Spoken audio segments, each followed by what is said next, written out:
वज़ीर आला खैबर पख्तूनख्वा अली अमीन गंडापुर के नाकाबिले ज़मानत वारंट गिरफ्तारी जारी। असला शराब बरामदगी केस में अदालत ने वज़ीर आला खैबर पख्तूनख्वा अली अमीन गंडापुर के नाकाबिले ज़मानत वारंट गिरफ्तारी जारी कर दिए। सिविल जज शाइस्ता खान कुंडी ने शराब केस में वज़ीर आला खैबर पख्तूनख्वा के नाकाबिले ज़मानत वारंट गिरफ्तारी जारी कर दिए।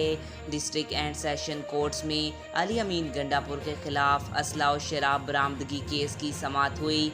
केस की समाअत पर सिविल जज शाइस्ता खान कुंडी ने की। अदालत ने वज़ीर आला अली अमीन गंडापुर की तिबी बुनियादों पर हाजिरी माफ़ी की दरख्वास्त मुस्तरद करते हुए इनके नाकाबिले ज़मानत वारंट गिरफ्तारी जारी कर दिए। अदालत ने SHO थाना बारा कहू को कल अली अमीन गंडापुर को गिरफ्तार करके पेश करने का हुक्म दे दिया।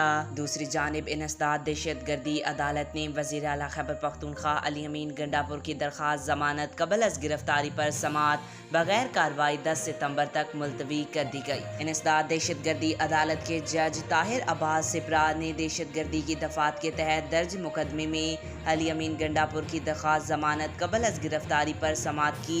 अली अमीन गंडापुर की जानिब से राजा ज़हूर अल हसन अदालत में पेश हुए और वज़ीर आला का मेडिकल सर्टिफिकेट अदालत में पेश करते हुए बताया कि इनकी तबीयत नासाज है, इसलिए अदालत पेश नहीं हो सके। टांग में तकलीफ है, डॉक्टर ने एक हफ्ता आराम का मशवरा दिया है।